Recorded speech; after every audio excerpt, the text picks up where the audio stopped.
Hello students, स्वागत है आपका हमारे नए वीडियो में। ठीक है, हम आज पढ़ने जा रहे हैं क्लास 11 का जीव विज्ञान का थर्ड चैप्टर, जो कि है वनस्पति जगत। ठीक है, आज हमारा ये चैप्टर शुरू हो रहा है, तो ये है हमारा इस चैप्टर का भाग 1 यानी कि फर्स्ट पार्ट है। तो चलिए आज की क्लास को शुरू करते हैं। सबसे पहला आता है प्रस्तुति कि आज का जो ये लेक्चर शुरू हुआ है, तो आज के लेक्चर में हम कौन कौन से टॉपिक्स पढ़ेंगे। आज का हमारा पहला टॉपिक रहेगा विटेकर की 5 साम्राज्य प्रणाली। फिर हम देखेंगे वनस्पति जगत की प्रमुख विशेषताएं। उसके बाद हम देखेंगे वर्गीकरण में ऐतिहासिक परिवर्तन, और फिर वनस्पति जगत के प्रमुख समूह के बारे में जानेंगे, और उसके बाद वनस्पति जगत का महत्व देखेंगे। ठीक है, तो चलिए शुरू करते हैं। सबसे पहला है विटेकर की 5 साम्राज्य प्रणाली। क्या क्या थी वो हम देखते हैं। 5 साम्राज्य प्रणाली का आखिर परिचय क्या है, ठीक है, वो होता क्या है। तो जो आर.एच. विटेकर आप सभी जानते हैं, आप ये बिल्कुल एनसीईआरटी की किताब के अनुसार है। ठीक है, आप वो उसमें जो जो बताया गया वो यहाँ पर दिया हुआ है। 1969 में आर.एच. विटेकर द्वारा प्रस्तुत की गई ये 5 किंगडम क्लासिफिकेशन है 5 साम्राज्य प्रणाली का, वो 1969 में दिया गया था। सजीवों को 5 वर्गों में विभाजित किया गया: मोनेरा, प्रोटिस्टा, फंजाई, प्लांटिया, एनिमेलिया। वर्गीकरण के आधार देखे क्या क्या रखे गए थे। पहला था कोशिका संरचना, यानी प्रोकैरियोटिक है या यूकैरियोटिक है। उसके बाद संगठन स्तर देखे गए थे, यूनिसेलुलर है या मल्टीसेलुलर है। उसके बाद पोषण का तरीका देखा गया था, ऑटोट्रॉपिक है या हेटेरोट्रॉपिक है। फिर प्रजनन का तरीका भी इसमें इंक्लूड किया गया था। इसने पौधों की पहचान अन्य सजीवों से अलग करने की नींव रखी। ठीक है, आधुनिक वर्गीकरण प्रणालियों का प्रारंभिक आधार भी यही बना। ठीक है, तो यहाँ पे आप देख सकते हैं कि ये जो भी हो रहा है, ठीक है, ये जो 5 किंगडम क्लासिफिकेशन हुआ है, ये विटेकर के द्वारा किया गया था। तो इसमें क्या क्या है, जब हम जैसे शुरू करते हैं कि जब हम सजीवों की दुनिया को देखते हैं, ठीक है, सजीवों की दुनिया यानी कि लिविंग, ठीक है, लिविंग तो यहाँ पे दिया है। बहुत सारे बहुत अलग अलग दिखाई देते हैं, बहुत से रहते हैं, कोई मनुष्य है, कोई जानवर है, कोई छोटा सा कीड़ा है, ठीक है, तो अलग अलग दिखाई देते हैं। कोई चल सकता है, कोई नहीं चल सकता है, कोई प्रकाश संश्लेषण करता है तो कोई नहीं करता है, यानी दूसरों पर निर्भर रहता है। यदि हम प्लांट की बात करें तो, क्योंकि ये वनस्पति जगत का है, प्लांट किंगडम के बारे में बात हो रही है। ठीक है, अब देखिए, तो ये जो इतनी सारी विविधता हुई, तो उसको क्या किया, वैज्ञानिक रूप से व्यवस्थित करने के लिए जो आर.एच. विटेकर थे, उन्होंने यह वर्गीकरण दिया 1969 में, जिसको हम क्या बोलते हैं, 5 किंगडम क्लासिफिकेशन। ठीक है, ये बहुत ही अद्भुत वर्गीकरण था। उन्होंने क्या किया कि सजीवों को 5 मुख्य साम्राज्यों में बांटा: मोनेरा, प्रोटिस्टा, फंजाई, प्लांटिया और एनिमेलिया।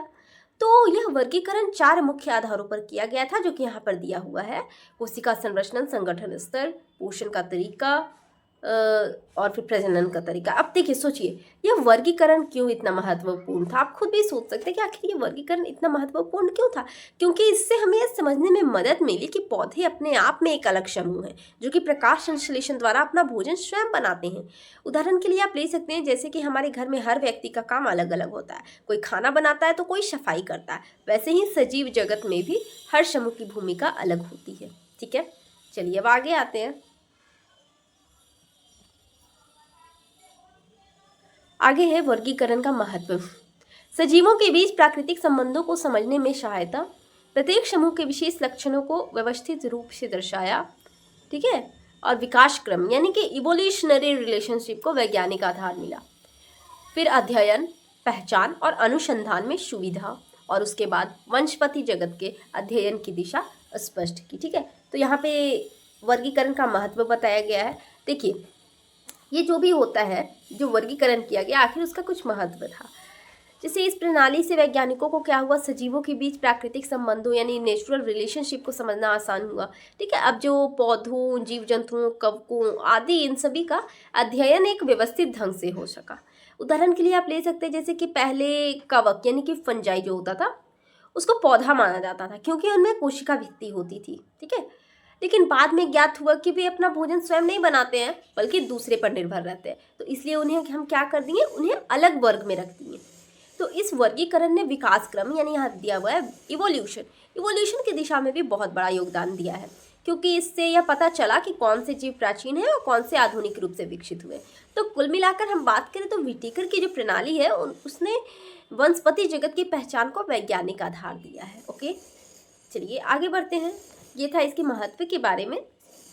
आगे आता है वनस्पति जगत की प्रमुख विशेषताएं क्या क्या है। सबसे पहला आता है संरचनात्मक विशेषता।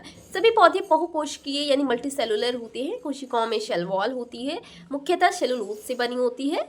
कोशिकाओं में क्लोरोप्लास्ट होता है जिसमें क्लोरोफिल पिगमेंट पाया जाता है। उत्तकों और अंग का विभेदन यानी टिश्यू डिफ्रेंसिएशन विकसित होता है। ओके, और इनका शरीर मुख्यतः स्थिर रहता है यानी कि नॉन मोटाइल रहता है, जो कि इधर उधर हिलता नहीं है। अब देखिए ये हम लोग ये सारी संरचनात्मक विशेषताएं हैं। यदि हम इसे समझें तो हम समझ सकते हैं कि पौधों की जो संरचना होती है, ठीक है, किस प्रकार से होती है। देखिए पौधे जो होते हैं बहुकोशिकीय होते हैं यानी बहुत सारी कोशिकाओं से बने होते हैं। इनकी कोशिकाओं की सबसे खास बात होती है शेल वॉल, ठीक है, सेल वॉल होती है जो मुख्य रूप से सेलुलोज से बनी होती है। यहाँ पर लिखा है यह दीवार जो पौधों की ये सेल वॉल होती है एक तरह की दीवार होती है, तो वो पौधे को कठोरता और आकार देती है, शेप देती है और फॉर्मनेस देती है। तो हर पौधे की कोशिका में क्लोरोप्लास्ट होता है। इसमें क्या होता है, क्लोरोफिल पिगमेंट पाया जाता है जो क्या करता है, सूरज की रोशनी को अवशोषित कर भोजन बनाता है। ओके, देखिए यहाँ से क्या होता है कि पौधे अपनी फैक्ट्री चलाते हैं। अब सोचिए हर पत्ती एक छोटी सी फैक्ट्री है जो भोजन तैयार करती है, ठीक है। पौधों का शरीर स्थिर होता है यानी वे अपने स्थान से नहीं हिलते हैं, लेकिन भीतर से उनमें निरंतर जीवन क्रियाएं जो होती हैं वो चलती रहती हैं। चलिए आगे देखते हैं। पोषण एवं पारिस्थितिक भूमिका। अधिकांश पौधे स्वपोषी होते हैं यानी ऑटोट्रॉपिक होते हैं, ठीक है। वे प्रकाश संश्लेषण द्वारा भोजन बनाते हैं। ऑटोट्रॉपिक मतलब वे पृथ्वी पर प्राथमिक उत्पादक यानी प्राइमरी प्रोड्यूसर्स हैं। ऑक्सीजन का उत्सर्जन कर वायुमंडलीय संतुलन बनाए रखते हैं। खाद्य श्रृंखला की नींव तैयार करते हैं। पारिस्थितिक तंत्र में ऊर्जा प्रवाह के लिए आवश्यक है। अब समझिए यहाँ पर क्या बताया है। ये जो पोषण बता रहा है, पोषण एवं पारिस्थितिक भूमिका के बारे में, तो देखिए अधिकांश पौधे जो होते हैं वो स्वपोषी होते हैं यानी वे प्रकाश संश्लेषण द्वारा कार्बन डाइऑक्साइड और पानी से ग्लूकोज बनाते हैं। अब देखिए यह वही प्रक्रिया है जो हमें ऑक्सीजन देती है, जो कि जीवन का आधार है। हर सांस के साथ हम पौधों की देन को महसूस करते हैं। पौधे ही पृथ्वी के प्राथमिक उत्पादक यानी प्राइमरी प्रोड्यूसर्स होते हैं, यानी वे पहला स्रोत है जहाँ से ऊर्जा का प्रवाह शुरू होता है।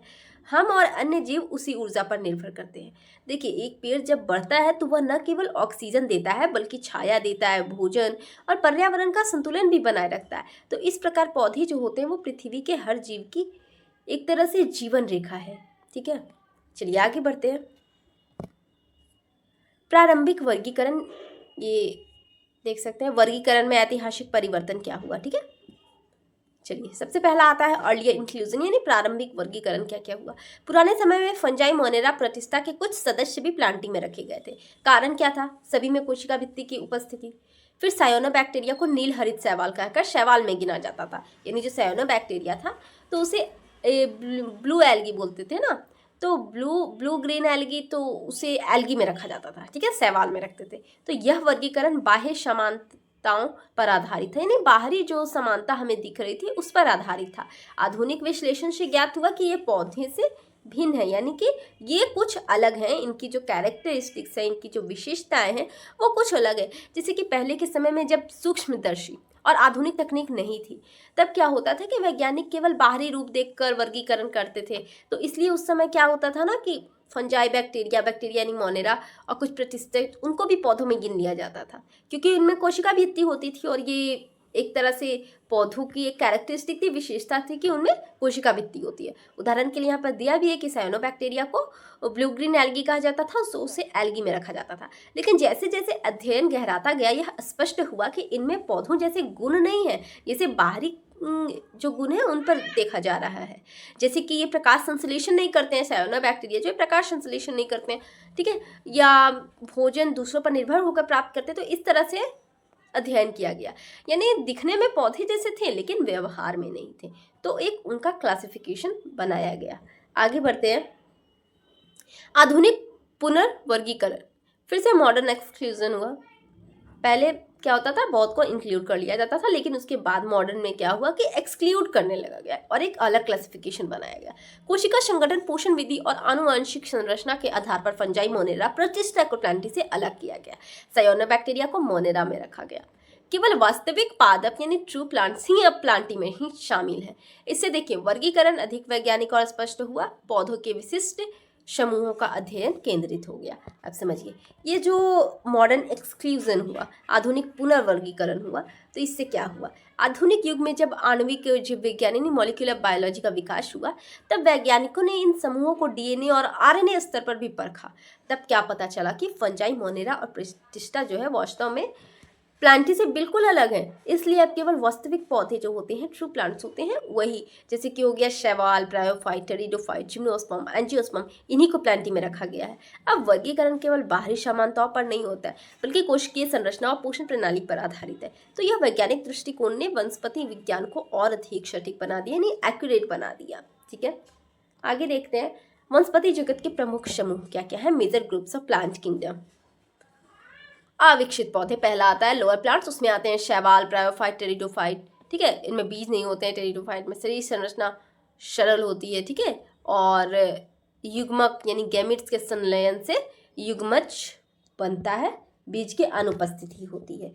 तो यहाँ पे आप देख सकते हैं ये जो लोअर प्लांट ग्रुप है। लोअर प्लांट ग्रुप यानी क्या है? अविकसित पौधे जो होते हैं वनस्पति जगत के प्रारंभिक समूहों में आते हैं। ठीक है, एल्गी हो गया, ब्रायोफाइट, टेरिडोफाइट। ठीक है, इनमें बीज नहीं बनते हैं। ठीक है, शरीर संरचना क्या होती है? अपेक्षाकृत सरल होती है, बहुत सिंपल होती है। उदाहरण के लिए आप ले सकते हैं जैसे कि तालाबों में तैरते कई, जैसे कि तालाब में तैरते रहते हैं काई हो गया। ठीक है, एल्गी जैसे पौधों, तो ये शैवाल है जो जल में प्रकाश संश्लेषण करते हैं। ब्रायोफाइट को आप मॉश के रूप में ईंटों या नम जगहों पर उगते देख सकते हैं। ठीक है, टेरिडोफाइट जैसे कि हो गया फर्न, जिसे पौधे बगीचों में सजावट के लिए लगाए जाते हैं। तो इन पौधों में युग्मक संलयन यानी फ्यूजन ऑफ गैमेट्स के बीज के बजाय बीजाणु यानी स्पोर्स होते हैं। ठीक है, अब आगे आते हैं